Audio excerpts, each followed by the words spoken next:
Widzimy gdzieś listę osób? Czy ty widzisz tylko?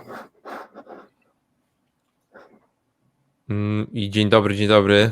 Jesteśmy już live. Błażeju, widzimy po prawej stronie masz komentarze. Ja nie widzę, nie, bo... Okej. Tak. Ja też nie widzę. Dobrze. Tak, mamy listę komentarzy po prawej stronie, można je odpalać, więc to było pytanie, czy będzie nagranie na platformie kursowej. Tak, nagranie będzie jasne, będzie dostępne na platformie i w kursach i publicznie, więc słuchajcie, witamy serdecznie, zaczynamy po polsku, bo okazuje się, że Greg również mówi trochę po polsku, ale cały merytoryczna część będzie po angielsku, ale myślę, że to też was trochę, mam nadzieję, ośmieli do zadawania pytań. Możecie to robić zarówno po polsku, jak i po angielsku. Ja na razie będę moderował. Błażeju, czy chcesz coś powiedzieć? Jeszcze nie zaczynamy tak oficjalnie, bo poczekamy aż wszyscy przyjdą na godzinę 20. No w ogóle witamy Grega, który przybył do nas prosto. Skąd nadajesz, Greg? Jestem z San Francisco. San Francisco. Dobra miejscówka dla startupów. No, zgadza się. Drogo podobno, w sensie z czynszami. Wszyscy teraz w ogóle uciekają podobno do Nevady. Nie wiem. Są też, nie ma podatków stanowych, to wszyscy zarabiają jak się w Teksasie to 13-12% więcej pensji dostają na rękę. O, tutaj Jacek pisze, że idealny temat wybrałeś, bo już wczoraj zrobiliśmy pierwsze sprzedaże w Stanach. Gratulacje, Jacku. Pytanie, Greg, skąd znasz polski? Ja się urodziłem w Warszawie i z rodziną się przeniosłem do Stanów, kiedy miałem 8 lat. I jak ci podoba w Stanach? Nie wiem. Chyba chcę się prowadzić z powrotem do Europy, ale jest tak w dalszym ciągu, ale jest tak wszystko połączone z biznesem, to jest łatwiej załatwić w Stanach. Tak. Zapytamy tutaj, dajcie znać, czy słychać nas i czy widać, dajcie komentarz koniecznie, czy oglądacie na YouTubie, czy na Facebooku, to dajcie znać, czy jest ok. Mam nadzieję, że tak. To oczywiście podbije nam zasięg w jakiś tam sposób. Mam nadzieję, że sporo osób się pojawi. Okej, a Błażej, co tam, jak w ogóle się z Gregiem poznałeś, też w ramach takiego small talku? Właśnie, to myślę, że to w ramach small talku nawet może nie, to jest, ale już mamy minutę do, że tak powiem, godzinę, to mogę zacząć tą historię opowiadać. Jak tam pewnie co niektórzy wiedzą, gdzieś tam przymierzamy się z landingami do tego, żeby właśnie też wystartować w Stanach jako firma. I ten temat po prostu już zgłębiam od dłuższego czasu. Myślę, że Greg w jakiś sposób poznał się z naszymi inwestorami z B-Value, bo tak do mnie trafił kontakt do Grega, po prostu też wiedzieli, że jesteśmy na tym etapie i tutaj z Gregiem żeśmy się spotkali i na telefonie i trochę rozmawiali o tym właśnie, jak też firma Grega i software i te rozwiązania, które mogą pomóc przedsiębiorcom, ale to, co moim zdaniem jest najważniejsze i dość długo jakby i spora część tej naszej rozmowy właśnie była o tym, że my jako przedsiębiorcy tutaj w Polsce do końca nie zdajemy sobie sprawy z tego właśnie, z czym wiąże się założenie firmy w Stanach, kiedy to zrobić, jak to zrobić dobrze, żeby to, że tak powiem, grało na obu frontach, i tym europejskim, i tym amerykańskim. Myślę, że warto mieć tą podstawową wiedzę, jak ten proces wygląda w Stanach, co tam trzeba mieć i z jakich usług tam trzeba korzystać i jakie jest jakieś tam minimum tego, żeby po prostu ta nasza firma mogła tam funkcjonować. Oczywiście gdzieś tam też się pojawiły wcześniej pytania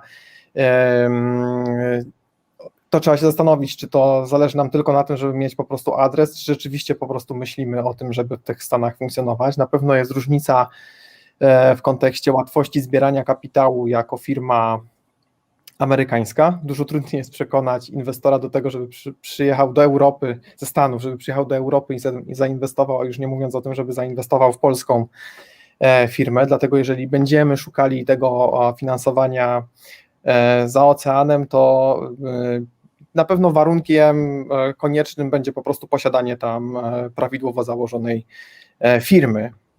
No i tak właśnie na ten temat żeśmy rozmawiali, że ta świadomość jest cały czas niska i że o tym się dużo mówi, żeby budować globalne firmy i tak dalej, ale jednak wydaje mi się, że pewnie 99% firm startuje tutaj z Polski.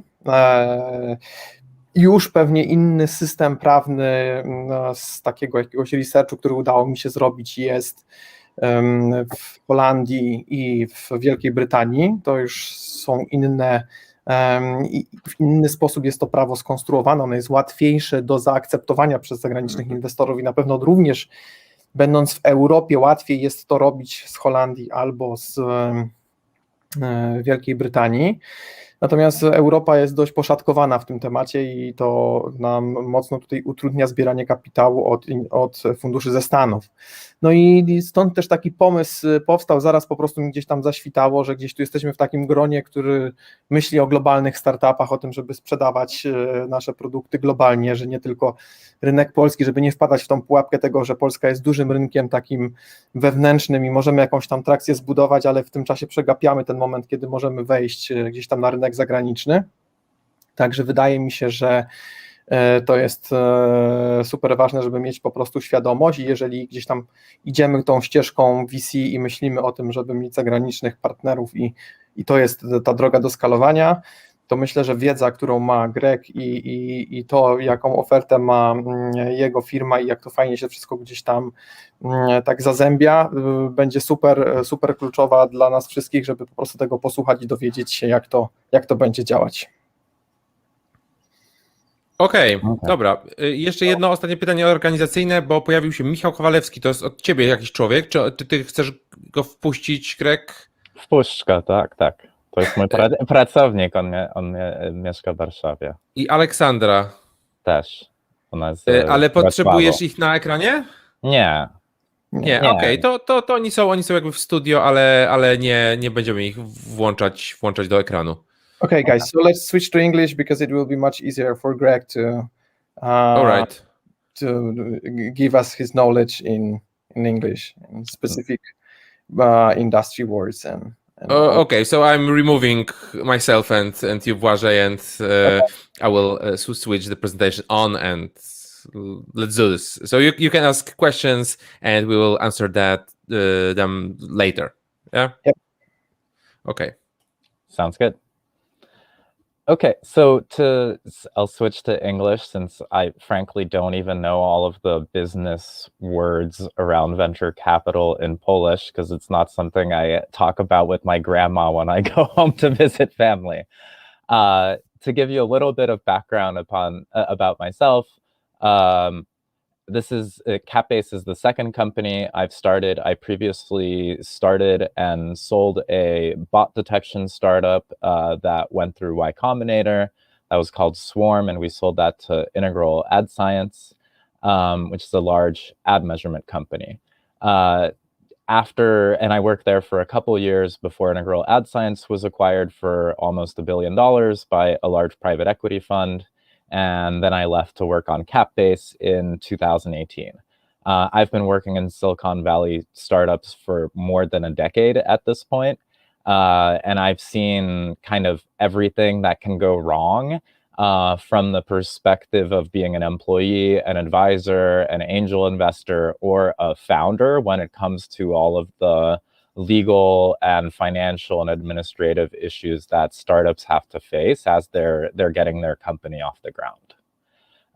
So with that context, I'm going to give you some background on sort of legal and financial fundamentals that you should be thinking about if you're based in Europe.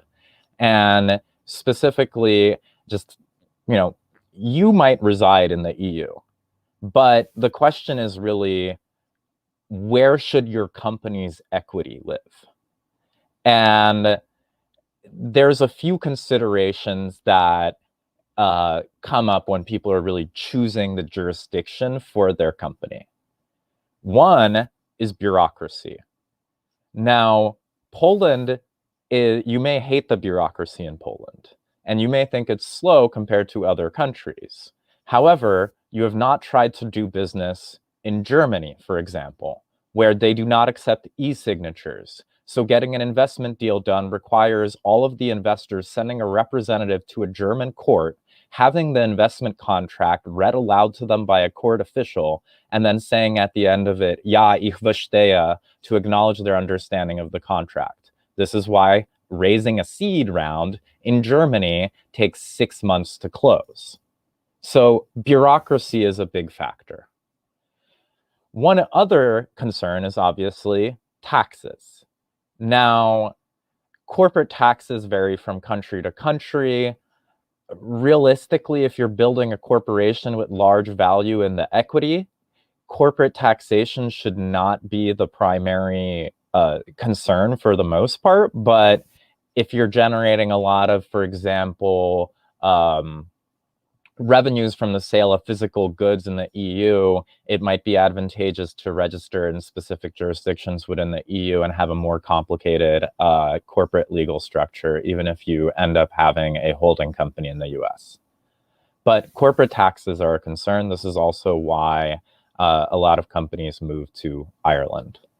The final thing that is really a big concern around where do you register your company is fundraising. So, and I'm talking about really the full life cycle of fundraising, and that goes beyond seed to Series A, Series B, Series C. It used to be that in Europe, you could pretty much only raise a seed round. Now there are some Series A funds, not too many active in Poland, but in Europe, there are Series A funds. But once you get past Series A, you pretty much have to go to international sources of capital. Most of the venture capital is based in the US. If you think about this from the perspective of venture capital funds, the assets under management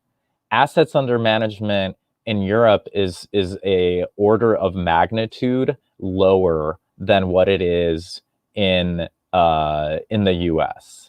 And I think you're looking at something like only 20 billion euros in venture capital inside of Europe that is being managed by EU venture funds. San Francisco and Silicon Valley alone have more than 5 times that amount of asset under management, just in the geographical area I live in. So access to later stage fundraising is often the real trigger point for companies to move out of the European registration and set up a company in the US. Now, if you're thinking about like general comparison of how raising venture capital works in the EU, I highlighted one piece of this, which is that there are limited sources of capital after the seed stage. So your EU startups end up leaving home eventually.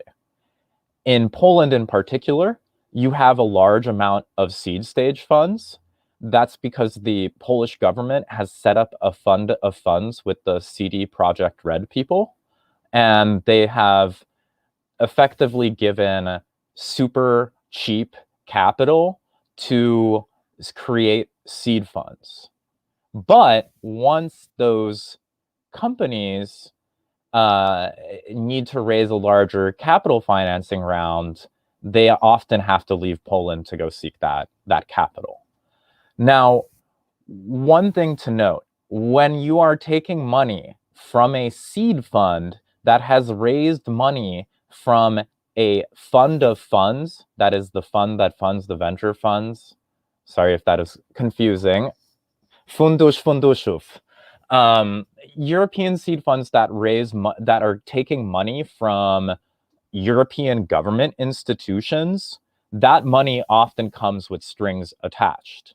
So this creates big bureaucratic hurdles if you ever want to convert your Polish entity or German entity, if you're taking money from the seed funds that took money from the German provincial government's VC funds. They may actually object potentially to the conversion of your entity.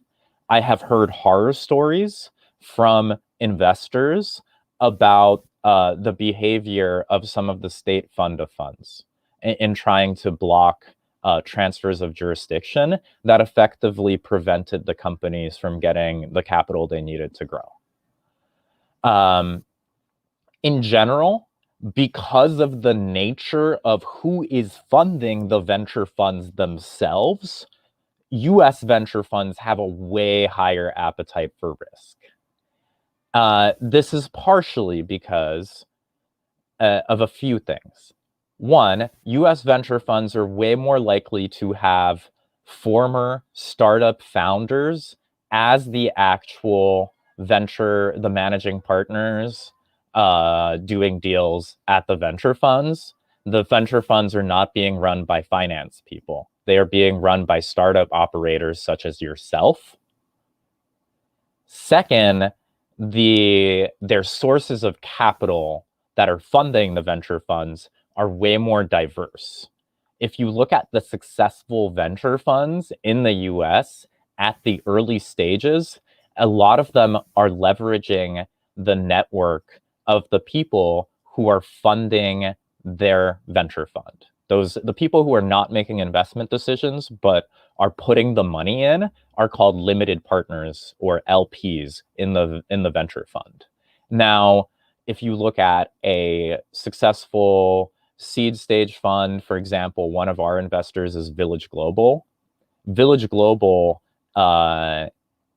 basically has some of the most influential technology leaders and startup founders as their LPs. So they are hugely valuable for us because they can get us all the connections we need to grow our company, especially at the enterprise stage.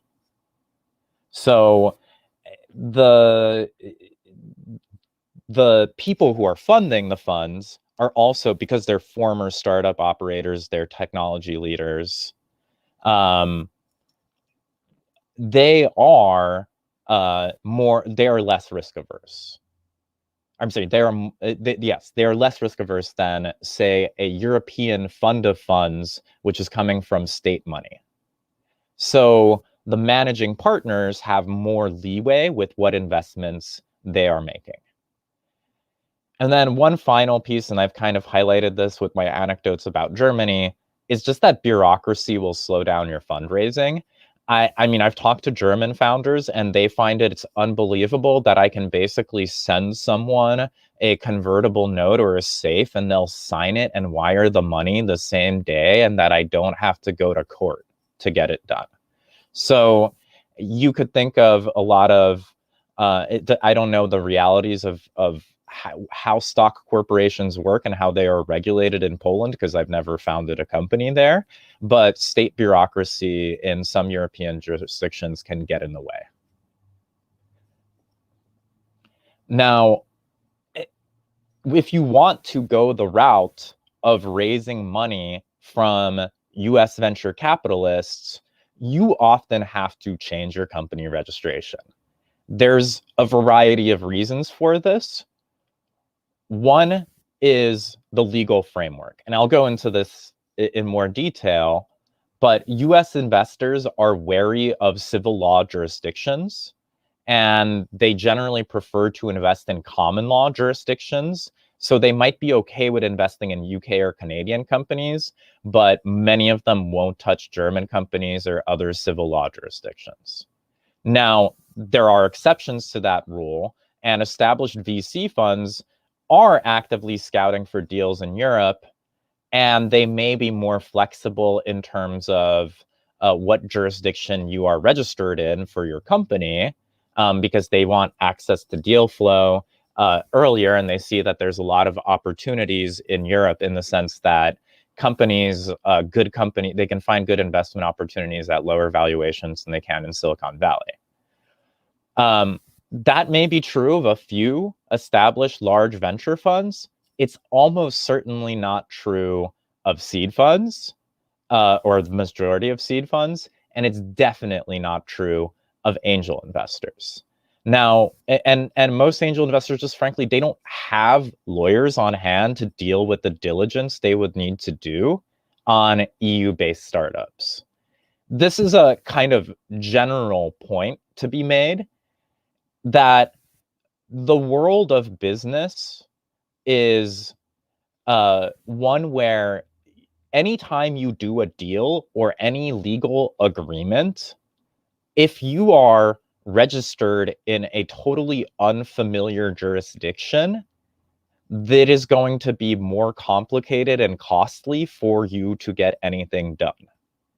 And because the vast majority of your prospective business partners on the global scale will already be familiar with Delaware C corporations, or at least standard agreements for common law jurisdictions that are derived, where the legal system is derived from British law and has a similar corporate code, getting deals done will almost certainly be easier and involve less legal costs if you have a standard legal entity that they can deal with a US court in case of a business dispute, as opposed to a Polish court or a German court where they would have to hire a German law firm and they have no familiarity with how to do business there.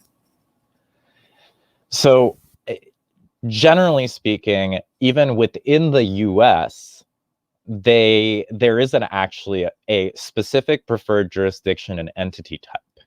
It's not that they simply want you to be registered in the US. Most investors want companies to be registered as C corporations in Delaware. And I'll go into the distinction between a C corporation and an LLC and how they work.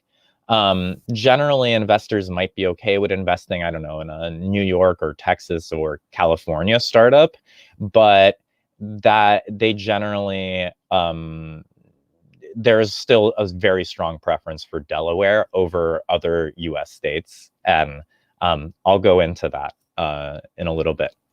So one thing I just touched on is the distinction between common law and civil law legal frameworks for doing business. So generally, the key difference between common law and civil law systems is the notion of precedence. That means that a judicial opinion interpreting what the law means is binding for other court cases that address these same laws. So that means a law that is ambiguous can be clarified in the resolution of a business dispute. And in the future, all business disputes of the same form will be resolved in a similar way, unless that precedent is challenged in a appeals court. And there's an entire hierarchy of appeals courts by which decisions can be reversed or precedent can be set by a court that is supreme to the lower level appeals court. And this can happen through the state and federal levels. What this means, though, is that if a law is ambiguous and it is related to the resolution of a business dispute, that law can be clarified systematically by the courts. In a civil law system, such as really almost every country in the European Union, the only exceptions is Ireland now after Brexit and the United Kingdom has left. So in civil law systems, if the law is ambiguous, it has to be sent back to Parliament to write a new law in most cases. So from the perspective of doing business, precedent implies predictability for the resolution of business disputes. Second, one specific about the corporate code is that the United Kingdom invented stock corporations. The first one was the East India Company from the days of mercantilism. That corporate code and legal system has been carried forward to former British colonies, which is why there's a lot of parity between the British and the Irish and the Canadian and the US and the Indian legal system. This is also why within Asia, until recently, when the freedom or independence of the Hong Kong legal system was encroached upon by the Chinese government, until then, many investors viewed Hong Kong as really being the best venue for doing business in Asia, because they have a corporate code and common law system that is derived from British law. And so this choice of legal framework actually very strongly influences investor decisions around the globe. One final footnote, in any non-criminal court cases, there's two different models for those to be resolved. In common law systems, you typically have an adversarial model. So if a person has a claim against your business, they must build the case against your business and present the facts to the court. And the court is playing the role of an arbiter between the two parties that have a dispute. In the civil law system, you have an inquisitorial model. This is where the court actually plays a role in investigating the facts of the case and also arbitrates a final decision. From the perspective of people doing business and investors, an inquisitorial model is way more likely to be heavily politicized and abused for corrupt ends. So they don't believe in an adversarial model, the actual burden of proof is on the person bringing a claim against a business, as opposed to the court potentially going on a politically motivated witch hunt against the company for a variety of reasons, or just to get tax revenue or something. So there is generally a strong preference for common law among investors. This is why many Polish companies historically, I would see this pattern from talking to founders, where they would first incorporate in Poland, get money from a Polish seed fund, then they would move to the UK to do some program like London Bridge, or when they were expanding to the European market and taking capital from larger European venture funds. And then eventually they would finally end up in their second common law jurisdiction and register as a Delaware C corporation, because they needed to gain access to venture capital for Series B and later. So now going back to the US, the question of why Delaware? Now, Delaware is a very small state. It has around a million residents or less. My parents live there. It's kind of boring, to be honest. It actually has more corporations registered than people. There's around 40,000 Delaware C corporations being registered every year, and around 300,000 corporate entities on an annualized basis. So let's kind of discuss the specific entity types here. There's three choices really for incorporation. I'm not going to cover S-Corps, which are a partnership, which really doesn't apply to most startups at all. So really the choice is between using a C corporation over using an LLC. LLCs are, you could think of them as a more loose, free-form corporate structure where you can put whatever you want in the operating agreement, and that's just how the corporation will operate. This is distinct to sort of standardized C corporations, where they have codified duties of the board members and officers of the company. And one key factor is that getting money in and out of the companies is way easier for investors.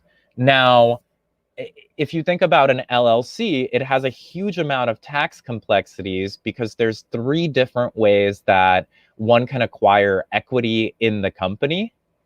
And this is a huge hurdle for investors trying to sell their capital in a company. Now, when it comes to issuing equity to employees, there are also 3 different ways to do this, which also create tax complexity for the employees. So if you are going to be raising money from investors, if you are going to be issuing options to employees, it is almost certainly easier to start out as a C corporation in Delaware. Now, most investors will just not touch LLCs in the same way that they're allergic to investing in German entities and will say no to a GmbH. They're also, most of them will not invest in an LLC. There are some exceptions to that. There are cases where LLCs are useful, especially in biotech and pharma world, where spin-off companies are often done through LLCs because there are some tax benefits potentially to doing the intellectual property transfer into an LLC instead of a C corporation. So now going back to, well, you as a founder in the EU, or for this audience specifically in Poland, let's say you want to go out and raise money for the next round of growing your company. You want to reach out to US-based investors, and they're almost certainly going to require that you become a Delaware C corporation. And in many cases, they might just straight up tell you, no, talk to me after you have done the conversion. And so you may want to do this in anticipation of doing your fundraising. And so the way this process works is that you basically register a new Delaware C corporation. The old Polish-based corporation would become a subsidiary of the Delaware company, and you name a board of directors when you're setting up the Delaware entity. And then there is you basically have to then transfer any obligations from that Polish or EU entity into the Delaware corporation. So if there are shareholders that own stock, they trade their stock in the Polish entity for the stock in the Delaware corporation. Similarly, you can also transfer any debts or warrants or obligations potentially from the Polish corporation to the Delaware corporation. And effectively, this is a swap. So from the tax perspective, it often has, it can be fairly clean. However, before you actually do this procedure, you will often want to consult with an accountant on any tax implications for existing shareholders in your EU entity. And second, you will want to get any pre-clearances required for converting, for doing the swap to make the Polish entity a subsidiary of the Delaware company. Now, I don't actually know what this process looks like in Poland. However, in the United Kingdom, I know that process actually requires regulatory approval from financial regulators. But the process is relatively simple, and if you have your books in order, you can take your accounting books in order. Some founders choose to do it themselves instead of even paying a lawyer for getting the pre-clearances for the conversion. Now, one thing I alluded to earlier, which is, keep in mind here, every single shareholder from your old entity will need to sign off on trading their shares for shares in the new Delaware corporation.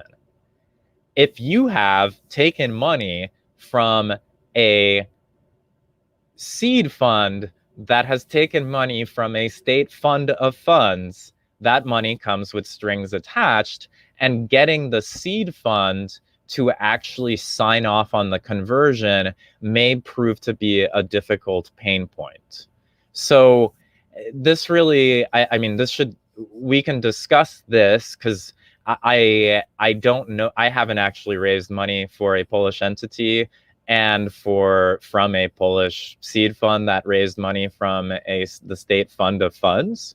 However, if you want to skip this process altogether, you could start out registering your company as a Delaware C corporation when you are first starting out. Because it will be that if your company is successful, you will almost certainly have to do this flip later. And it will be a huge pain if you have a lot of shareholders in your EU entity. The downsides of that is that, again, a lot of seed funds come with strings attached, so their funding comes with strings attached. So they may want you to be registered in Poland in order to even be eligible for investment from these seed funds. And the same applies to, for example, a German venture fund in Berlin that's taking money from the provincial government's venture fund, basically fund of funds. So with that, I'd love to kind of kick off the discussion around what your experiences have been and as founders in Poland, and dealing with Polish bureaucracy and dealing with setting up an entity in the US. And I'm happy to answer any questions you have around how things work for setting up a US entity.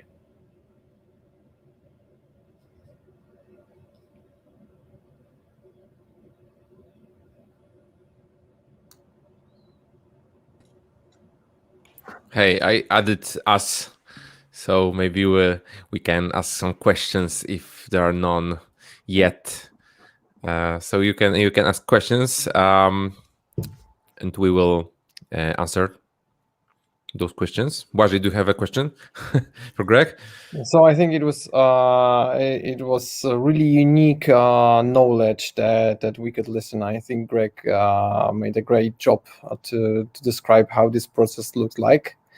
I think it's a lot of different edge cases, as Greg mentioned, about the Polish VC, and because they are mostly in the fund of the funds, so it's more complicated. It's probably individual situation in each case, but I think it's important to it's better to do this earlier than after several years being on the market, when you are more successful.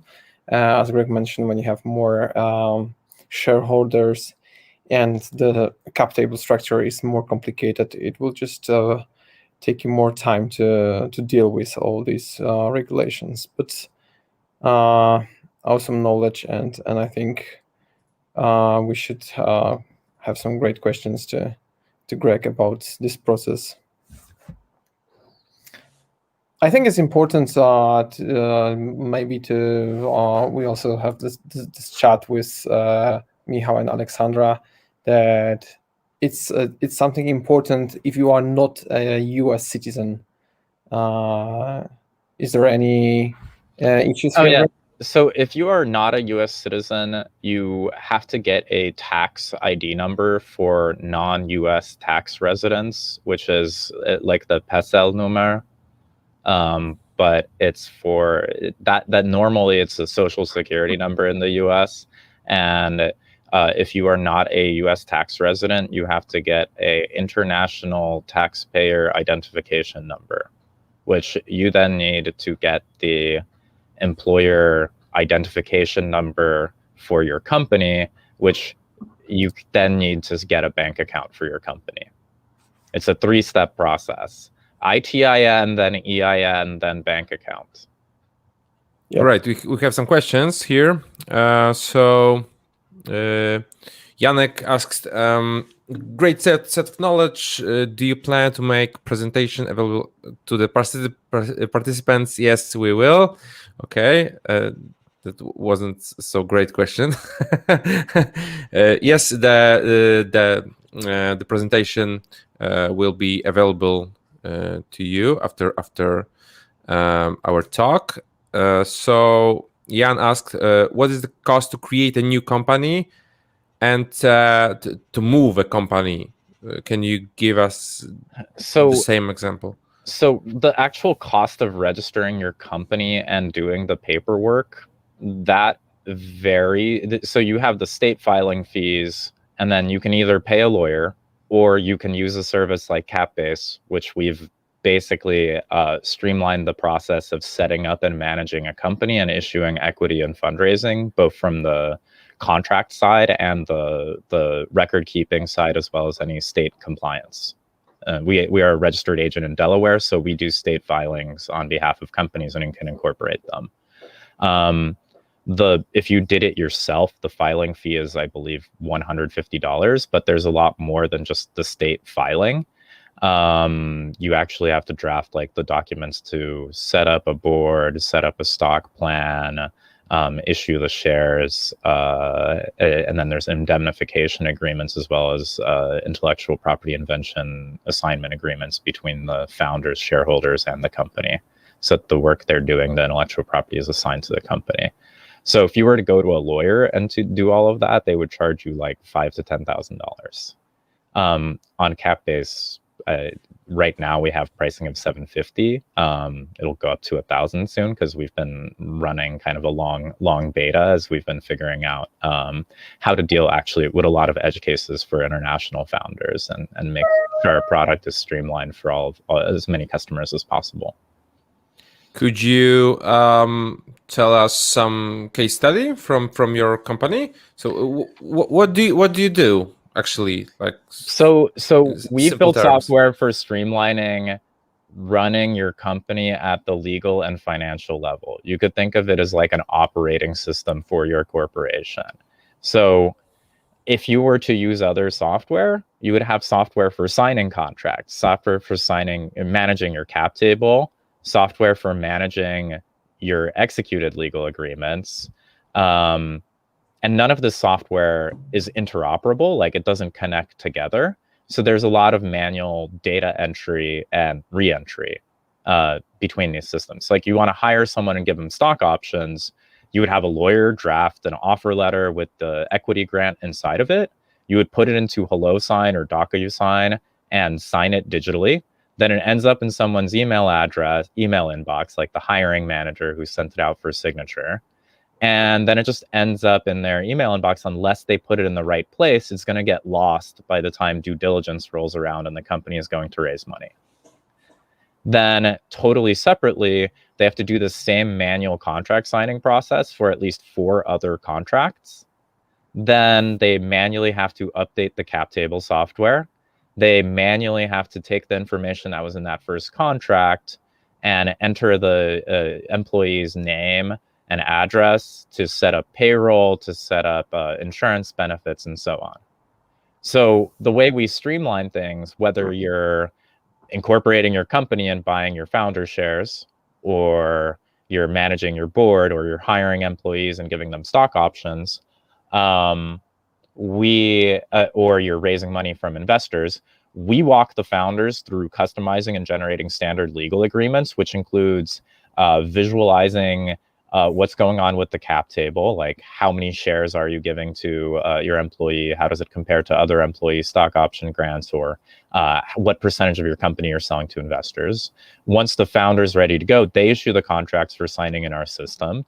We've also built a payments layer because effectively investments and equity purchases were mostly being done manually through bank checks or through bank wire transfers. Like every time I do an angel investment into a company, I have to send them a signature block for the angel investment. And they send me the wire info, and then I manually wire the money. Like there's no payments layer for startup investing. So we built that payments layer where through Plaid SDK, you connect to the bank accounts. And so you can deal with we as soon as someone signs their contract for an investment deal or for buying their stock options, they can pay right away. You can't use a credit card for legal reasons for paying for stock. Okay, but it's like escrow or something like. It's we use Plaid SDK to connect into the both bank accounts. So whoever is paying for shares or an investment and the company bank account, and we just route the wire transfers. Okay. Okay. So we have some other. Oh, just to finish. So because we have all the data from the contracts, we know when they're signed. We process the payments. We can automatically update all of the legal and financial records, like the company's document room and the cap table. So that's really what we do that's different, is we're trying to automate this financial and legal record keeping. And we do that by actually dealing with the contracts generation as well. So I assume that you made this product because you had some problems like this before. I've seen everything go wrong that you could possibly imagine. The company I sold my first startup to failed legal diligence on a acquisition that would have been 2x or twice what they ended up selling for. Oh my god. Okay, we have some questions. So we have a question: is it possible to raise pre-seed round in US if you create Delaware C-Corp, but before making a flip? I mean, making C-Corp subsidiary of Polish entity. I don't think you want to create you want the equity value of the company to be contained in the C corporation. So just the fact that the C corporation does not exist, does not in and of itself make it an investable entity. It needs the assets of the company, the product you have built, to be assigned to the C corporation. Otherwise, the investor would be investing in a shell corp that has no value. Okay, so this doesn't make sense, actually. Yeah. Okay, we have another question from Tadeusz. What do you think about Venture Summit Connect conferences organized by the Young Startup Ventures as a place to seek VC investors? Is it worth to consider this path to seek ABC funding? I have tried a couple of the virtual startup conferences. They're very low traction for connecting with people, in my opinion. Unless you're like a featured startup, which you often have to pay them for, then you're not going to get huge visibility into investors. I mean, there are a lot of shortcuts you can do for getting in front of investors. Now, one thing that you could try is venture capitalists really spend a lot of time on Twitter and on Clubhouse now, and on Clubhouse. So yeah, you can try Guerrilla Marketing. It's free, by inserting yourself into conversations in your product area.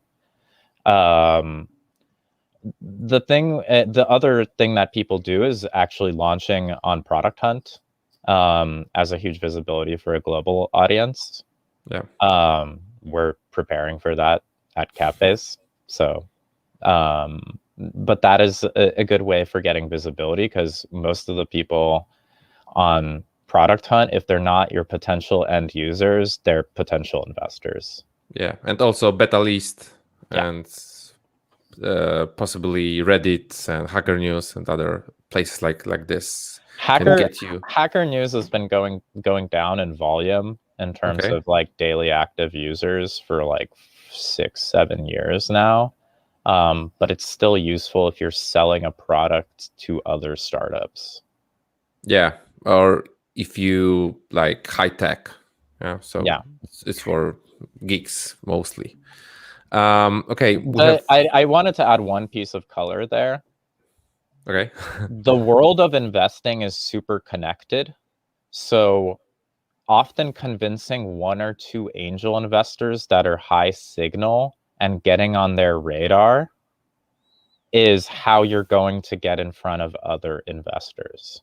people make the mistake of focusing on connecting with large funds, but what they really need is an anchor investor who believes in them and is kind of like they might even give you a lot of useful advice and function kind of like an advisor, but they're definitely going to be your conduit for your funnel for raising money.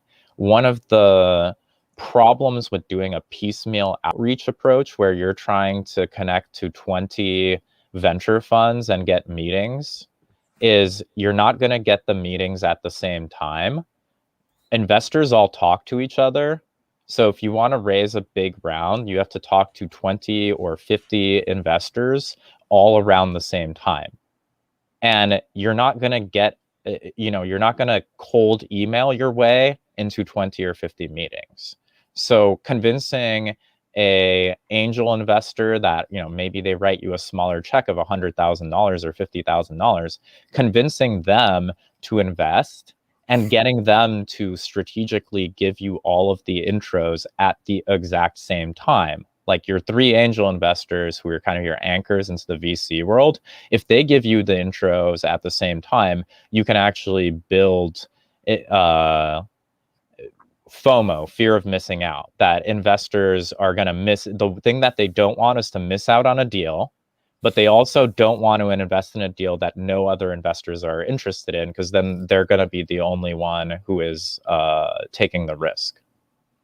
And they're going to be the one, if no one else invests, right, they're going to look like idiots. So it's a good idea to go to the angel way at first. Right. You don't have to get intros to 5 partners from top tier venture funds. Yeah. You can probably befriend an angel investor on Twitter and convince them your product's awesome. Launch on Product Hunt. Or launch on Product Hunt and do the same thing. But then they will, once they invest and they have put money down into your company, they have skin in the game, so to speak, right? Yeah. Then at that point, they're more willing to, help you with intros and be kind of your funnel for your fundraise. Yeah, they don't want to look stupid that they funded this company with this kind of money, and now. So one other thing is there are syndicates on AngelList, and you have one company that my friend Zach, who was an advisor at my first company, Zach Coelius, he has a prominent AngelList syndicate. He invested in this Polish company, Buxi, and Stefan Batore. And then Stefan, at this point, invests in Zach's syndicate and other syndicates. The way that works is someone gets deal flow. So someone is responsible for getting investment opportunities, and they push them out to the people in their syndicate and are like, hey, do you want in? So the person who organizes the syndicate might be putting in 10% of the money, but like maybe they're putting in $50,000 or even less. Like Zach sometimes puts in $5,000 or $10,000, but the syndicate puts in $250,000 or $500,000. And then if that investment deal ends up being profitable, whoever is organizing the syndicate gets what's called carry. So they get a percentage of the profits before the payout to everyone else. Sounds nice. Okay, we have one question from Marcin. I had a talk with a tax advisor about Delaware company, LLC. They said if I won't have any US citizen as investor, I'll have to visit US a couple times a year because of tax residence. Is that true? I have not heard anything to this effect. I do not know the specifics of a Delaware LLC. However, you don't really need to be in the US or be tax resident in the US to register a company there. And in Delaware, we have people using CapBase who are not planning on coming to the US anytime soon. and they don't have a US whatever PESEL number equivalent. They just have the ITIN for getting their employer ID number. So is it possible to just do it with cap base from Poland? Yes. For example, my new startup, I would like to go to Delaware. I don't need to go to the States. No. Okay, so how can I run the company there? So if I'm in Poland, because what does running a company involve? A corporation is a set of legal agreements. Yeah, but so can I move all intellectual property to this new entity in the States and then try to raise a funding there? Yeah, you can work on something in Poland and assign the intellectual property to an entity in America without being physically present or tax resident in the US. Okay. I mean, if that weren't true, then no one would be able to do consulting work for US companies, right? Yes. Sounds nice. So what should be my first step to do this? Because I'm building new startup now, and should I do it as early as I can, or should I get traction like? So deciding when to incorporate, there's a few reasons people incorporate. One is to decrease any personal liability that they would incur as themselves. So if I was working on a gaming app, I don't know how much liability I would incur. But if I'm working on a software for dealing with legal and financial records, I'd probably want to incorporate sooner, right? Okay. The second is that any intellectual property you are developing, code, design assets, whatever, you want that to be assigned to the company. Yeah. Then finally, and you don't want any, at the point where you're hiring a contractor, like you want it to be clear the company owns their work. The other trigger point is if you have a co-founder, you probably want to incorporate at that point instead of having some informal agreement like written on a napkin about how you're going to divide up equity in the future. Like it's better to just incorporate the company, do the founder share grants, but make sure to do vesting on the founder equity. So in case, one of your co-founders leaves, you don't have 20% of the cap table is owned by someone who doesn't, have any role in the company anymore. Yeah. And what kind of money I need to do this? You talked about this. So, for example, when if you were to go to a traditional route and go through a lawyer, you would pay $5,000 to $10,000. $5,000 to $10,000. You can use software like Capbase. We do it for $1,000 for all of the companies set up. That's includes also all the things you need to set up an advisor, give advisors equity in your company, hire contractors, and so on. What do you think about Stripe Atlas? Is it your Stripe Atlas is to some extent a competition, but Stripe Atlas just does the incorporation, and they don't even really fully set up a company, in the sense that they don't set up your employee stock plan. We get a bunch of people who actually come to Capbase from Stripe Atlas who don't know what to do next after the initial incorporation step, because there are no real post-incorporation steps that Stripe Atlas walks you through. And a lot of them are missing important tax filings. Like there's a form you have to file with the IRS called an 83B election if you're early exercising any shares that are subject to vesting. And if you don't file this with the IRS, then anytime you sell the shares in the future, they're going to get taxed as income. And you have 30 days to do it. So I think Stripe Atlas is fine if you're, an e-commerce website and you want to sell in the US. It's probably better for setting up an LLC than a full-fledged C corporation. The reason it's Stripe builds great products. It's not that they can't. It's just that this isn't a focus for them, because Stripe Atlas is basically lead gen for Stripe for foreign founders to get a bank account. Yeah. Okay, but does it make sense to go to as far as Delaware for the EU startup, or we should go to UK because it's closer and easier probably? London has the most venture capital of anywhere in the US, or I'm sorry, anywhere in Europe. I was going to say the EU, but yeah, that changed recently. So yeah. But if you're going to be expanding to a global scale, then it makes sense to probably register in the US.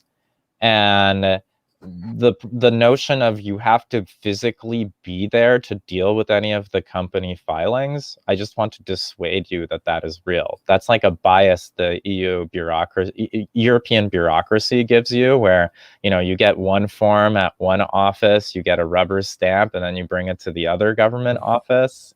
Like, most corporate filings don't work that way. Mm-hmm. There's one form, that 83B election form. That's like the only thing that I can think of that you have to physically sign and mail somewhere. Like, you can't digitally sign it. Bureaucracy. Most things you can digitally sign easily and file digitally. Okay, cool. We have some other questions from our viewers. So, what about a scenario when we would like to stay in EU, but we would like to sell our products using American company? Is Delaware a good option in such a way? Well, so there's a few different things. If you're just creating in this case, it seems like you want to create a subsidiary in the US to open a US bank account. As opposed to changing the registration and moving the intellectual property over to, or equity value over to the US entity.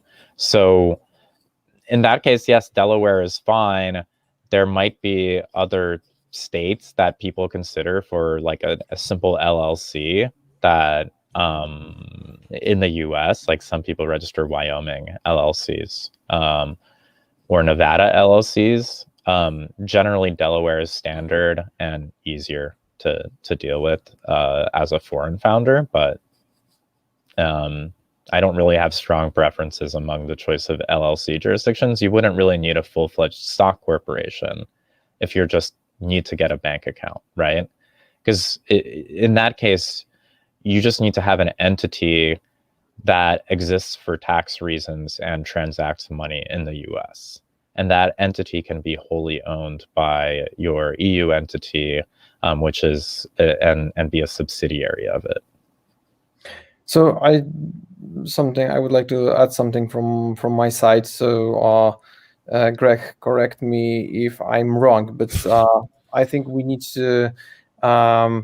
to change a sense of thinking about starting the company in the US.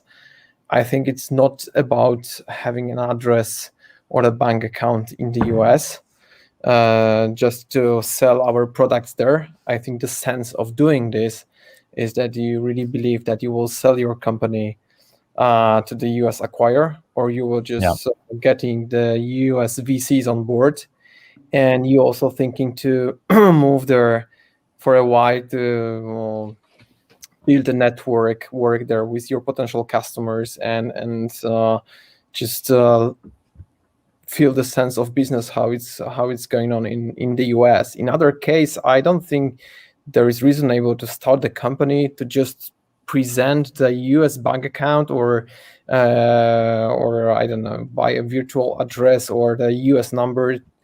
It will not make you the US company from the customer perspective, and it won't change the business, I think. So the only reason to consider to start the US company is that you think about the US acquire, or you think to get the fundraising in the US. So fundraising in the US is a big thing, but one of the big downsides of starting a startup in the EU that I kind of omitted from our talk just for the sake of, from the presentation for the sake of brevity, was that in terms of liquidity options, European startups do not have a huge amount of acquirers looking to buy them. I actually can probably frame things for you. Like after this pandemic, obviously people have dispersed in the tech world. However, when everyone lived in San Francisco, part of the motivation for starting a company in San Francisco is simply the fact that if your startup fails, you can get acqui-hired. Like a combination of acquisition, hiring, and you'll at least get like a, you know, like $1 million out of it after taxes. So it's like a safety net for founders. And nothing like that exists in Europe. So it's more risky to take a risk because you don't have a soft landing. And by the same token, there are also startup founders who, you know, even if you can't get acqui-hire type of situation where you get your team bought out by Google or Facebook or something like that, you could probably find a job with your founder experience that pays you a very, very high salary for a few years at some big giant tech company and recoup your finances. Oh, we have a question about We the have a annual nice cost. question. Yeah, annual cost of maintaining the C-Corp. So you have to file a franchise tax, which will come to, if you don't have a huge amount of assets in the company, it'll just come to a couple $100.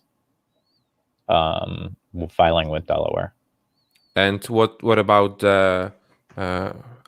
accountants? So you can use a service for accounting for startups, which will then streamline things because they'll connect into Stripe API or QuickBooks Online API like Pilot or Bench. I don't think if you did your own books, it's hugely time consuming, but if you don't have a lot of transactions and you're in the R&D phase where everything is just a loss and a cost, then it's pretty easy to do your own books and just send them to an accountant to do a tax return, which will cost like $1,000 probably maximum. If you were to pay for annually, yeah. Not monthly. Yeah. Okay. And then a Bench comes to, we use them for our bookkeeping and accounting. It's just a software service that streamlines it. And they do our taxes for us. But that comes to like $4,000 or $5,000 a year. Pilot is a little bit more expensive.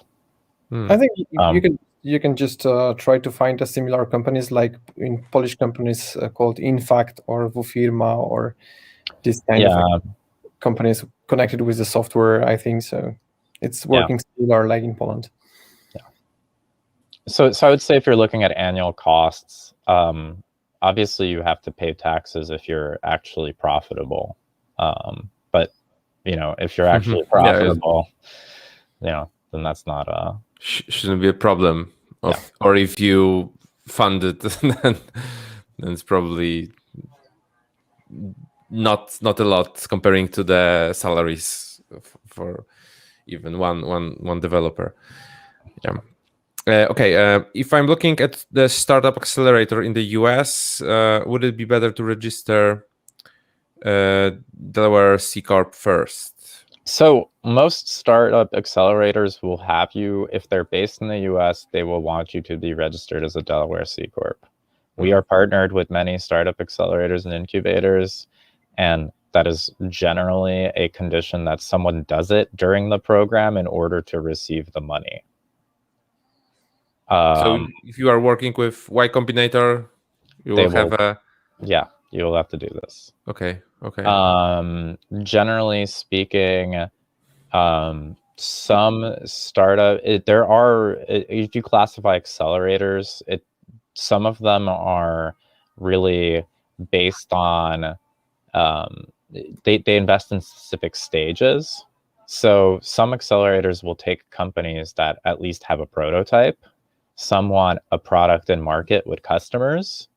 Others are at the idea stage. So the ones that are at the idea stage are more often dealing with pre-incorporation companies. But the ones that are, at the product and market, grow your customer base stage, and they're focused on companies in that part of the business or life cycle of the business, then it's almost a prerequisite. If the accelerator is sort of an earlier stage accelerator where they're taking companies at these idea stage, they're often helping the startup deal with the corporate registration. We have one question about does CapBase offer accounting? Not yet, but maybe No, in the future. we have discounts for all CapBase customers for pilot and bench, and we're figuring out other partial CFO services to partner with. Okay, cool. Do you have to have an MVP for applying? Okay. So I can give you context on Y Combinator. Y Combinator started out as something very early stage. It was the first version of it in Cambridge. Paul Graham ran it out of a warehouse that he owned and bought in Cambridge. They provided housing, and they advertised to recent computer science graduates or people who were about to graduate. So it was called a founder summer program. It was very much the idea stage and betting on teams that wanted to work together because their ideas were often half-baked, poorly formed, and inchoate at the time.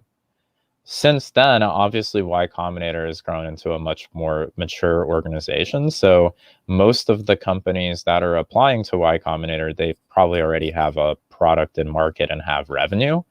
Obviously, there are still the occasional companies that end up getting accepted to Y Combinator that are like totally crazy moonshot ideas, like, I don't know, solar, sonic power, sonic speed aircraft or whatever. Crazy deep tech idea. Occasionally, they'll bet on founders at the idea stage, but that's more rare. Like a majority of the cohort will be companies that are already cash flow positive. What's your idea for a new startup? Should it bootstrap their way in, or go to accelerator, or go to angel investors? What's your idea of the good path? Yeah, so it depends entirely on the company. Okay. Certain companies require, how do I put it? They require more upfront capital costs. Like if you're doing anything with hardware, for example. Certain companies are also not necessarily a good fit for venture funding, as in the venture capitalists will never get venture returns on their investments because the scale of the market is not there, or the margins are not there, or whatever the case may be. Certain business models don't make sense for venture to fund innovation in. So, for example, I'm not sure direct-to-consumer businesses need venture funding.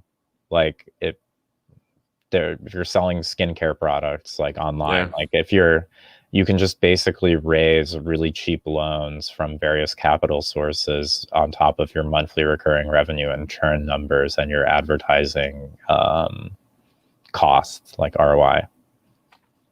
But so you don't need to sell equity to do that, right? But if you're working in the world of software, then it really depends on one, how can you get customers? Now, if you can figure out a way of getting customers without paying for them, then you can get some traction before you talk to investors, right? Yeah.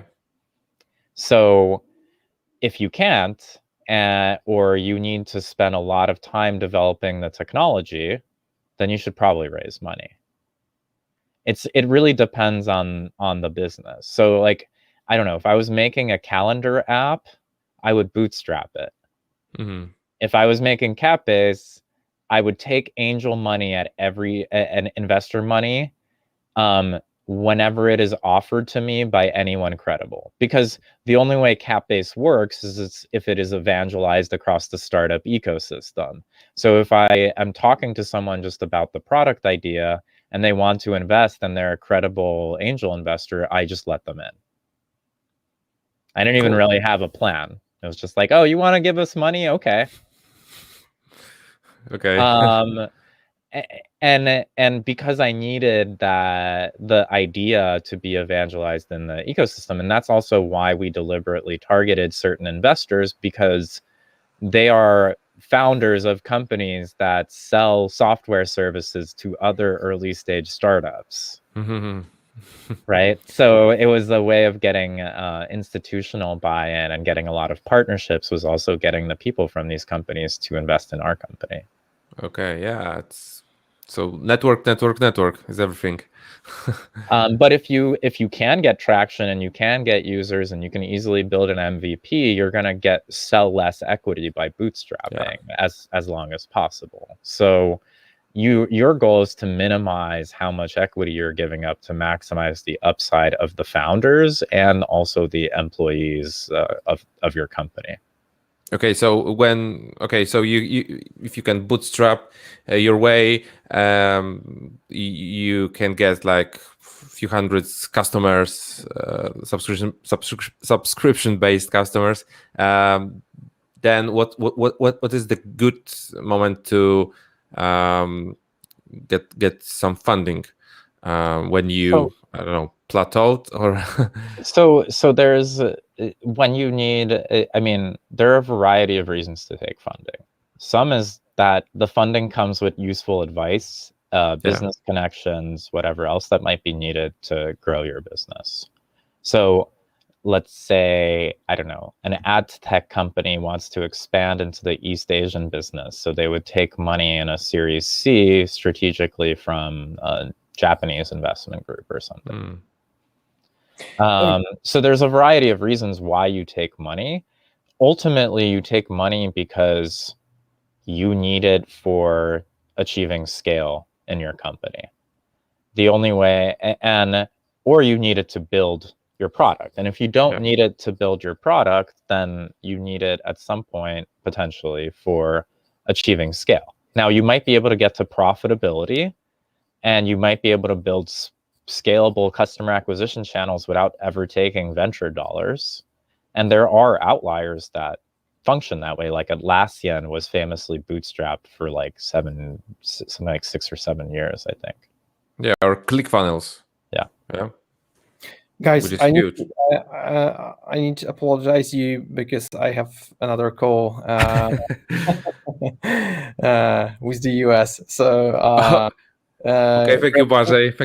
I think we will do some more questions, and we will also finish soon. Greg, Okay. thank you very much for a great presentation and great knowledge. I think it's a unique things that you share with us, and it's a lot of value for all people who joined this webinar. Thank you very much once again. Bye bye.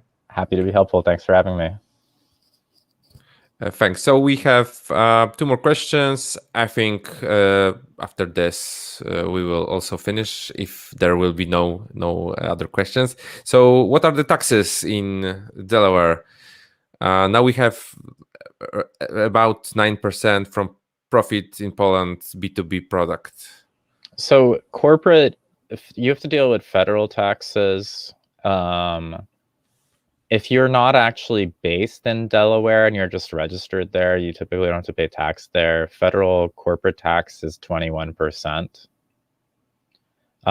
Like my CapBase has no business presence in Delaware outside of our registration. So we pay federal tax. Our headquarters are in California, so we pay California tax on top of the 21% tax on corporate profits at the federal level. So you pay 21% and plus the State. California state tax? Yeah, and then Which if we is? were, that's actually a good question.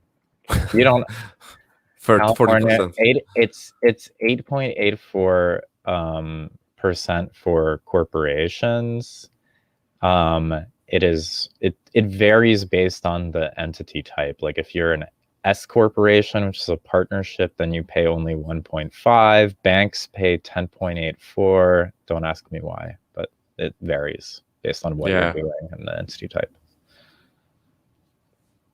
Okay, so it's comes out to quite a bit. Well, if you then are active in multiple states, then you have to figure out how to apportion your income across multiple states and which state owes what tax, which if you're, there are a variety of cases where if you exceed certain sales thresholds, you might have to register for taxes in other states, even if you don't have any employees there, your headquarters aren't there. Yeah, this is crazy that every state. Well, it's less crazy than it's about as crazy as the EU, and it's actually simpler to deal with than the EU in practice. Okay. Tax deductions in the EU are extremely complicated. Like, for example, if you are selling digital goods, my friend is a co-founder of this independent game marketplace, itch.io. And there was no product for him to figure out how a game developer in Latvia selling a game to a EU resident in, I don't know, Liechtenstein, what taxes they deduct and to whom. And it's completely unclear. And he basically had to figure it out. And he's thinking of maybe spinning off a product for doing this, like a software product. Because digital subscription taxes is just like a giant mess where you're dealing with the intersection of 28 countries of law. Yeah. This is. It should be easier for. Like, I mean, I think it's 2021. I think it's kind of a lie calling it a common market. It's like a tariff-free import zone.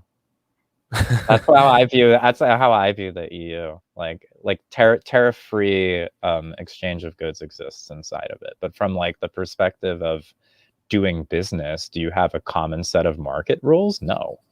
Of course not. Okay, we have one question here. Do you see differences between the angel investors in the US in comparison to the ones from the UK? I don't know. I've never lived in the UK, so I can't answer this question super intelligently. Okay, so we can switch to this one. How to find funding to scale in the US if you do not know anything about funding? Are there any consultants to be employed? Does your software company help with? I would suggest reading books about this and figuring out how to network your way into conversations. There's if you try to hire a consultant that is like, I will provide you investor intros, that person is probably just going to take your money and give you some really low quality intros. I think the good idea is to talk with other founders that founders are your best intro to investors. So like if you think an investor introing you to another investor, that's pretty good. A lawyer introing you to an investor and doesn't come with strong signal. A founder who the investor has previously invested in referring you to the investor is the strongest signal. Yeah, and the founders can tell you the ugly truth that don't go to this guy. I did, and now I'm now it's not really good because some investors are not so good. We like the founder friendly investors.